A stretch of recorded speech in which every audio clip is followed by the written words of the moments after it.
Now, we've all heard of the eyes of the Mona Lisa following people over the years, right?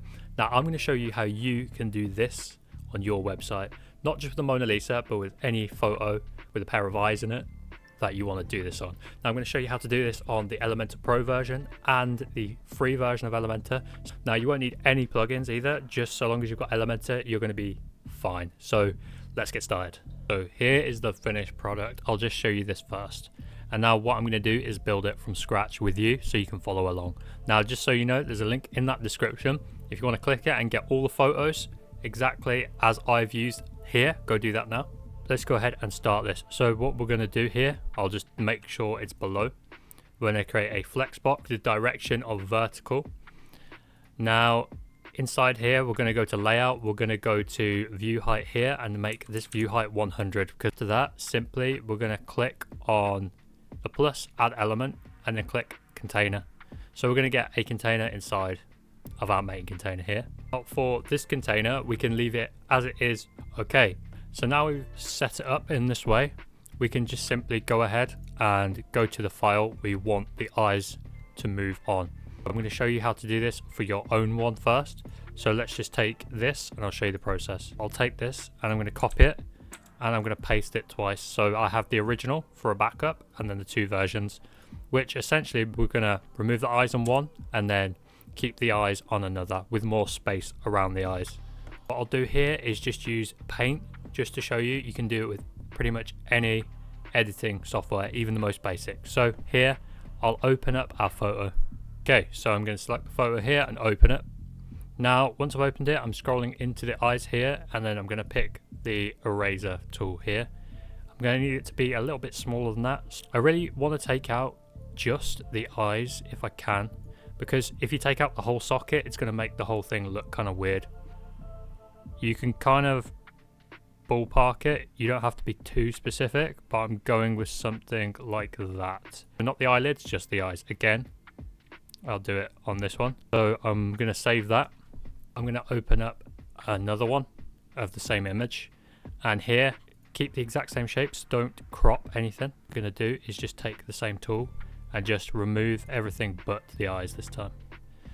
You want to leave quite a fair width around the eyes though. Just careful you don't take out too much, because this will look bad if you do take out too much. And I'm just going to save that and then show you how to do this on your page.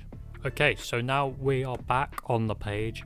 First thing I'm going to do is just make that background look like our above background here to give it something nice. So here we just click the 6 little dots, go to background overlay, and then in the background overlay I'm going to put this nice little picture that I found from Unsplash and select that. Here you'll see you'll need to make sure the position is center, detachment is default, and no repeat, and display size is to cover. The opacity, I think on the above one I changed it to about 0.25.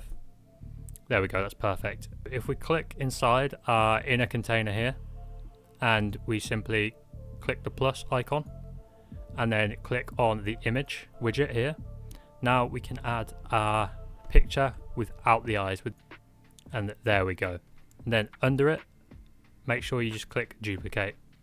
Okay, so once you've duplicated it, head to the one below and you want to go ahead and click this and then swap the image out to the set of eyes. But with the eyes, it's going to look weird because they're stacked like this, but we'll sort that out really easily by going to the advanced tab and then going to advanced position and setting this to absolute. Now you'll see it makes more sense now. Now with the absolute, you can play around with this to get the eyes where you need them to be. So we'll go something around there. It's not perfect, but we can tweak it in just a second. Now here, go back to your original image.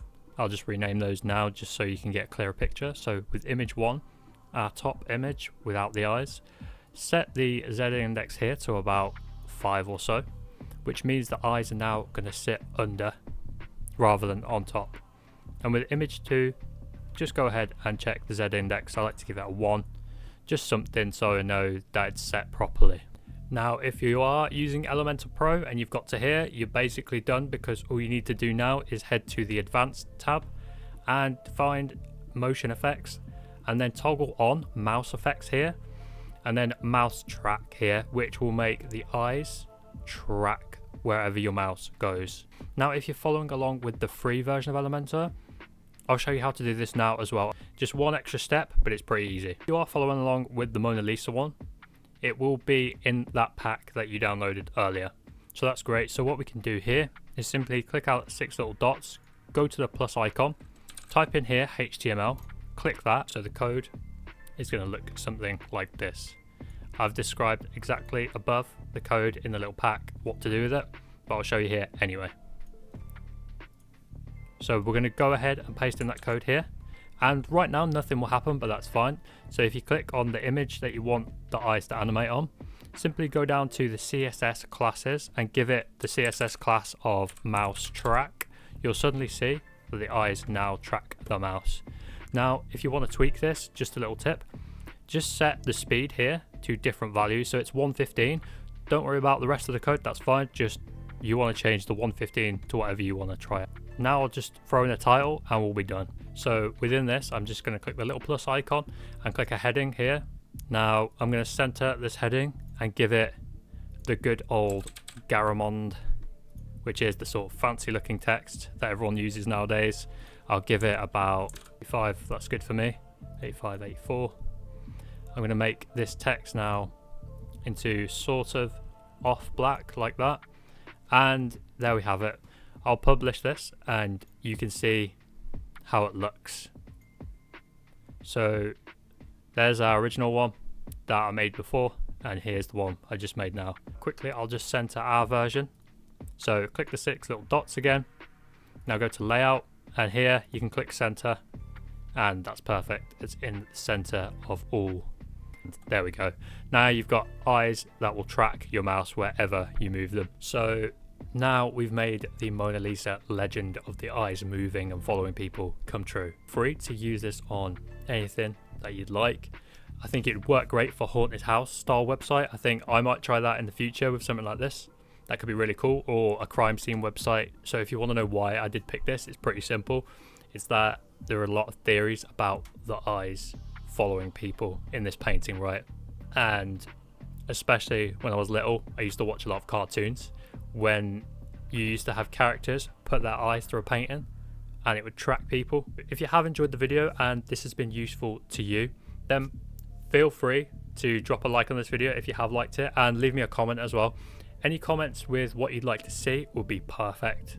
And feel free to also subscribe if you do want more videos with little animations like this, because one of my favorite things about building websites is animations and scroll triggers. My favorite websites that I've designed are websites that are really heavy on the animations, that make sense, that really draw people onto the website, make it more interactive. I want to thank you for sticking about this far if you've made it here, and I hope to see you in the next one.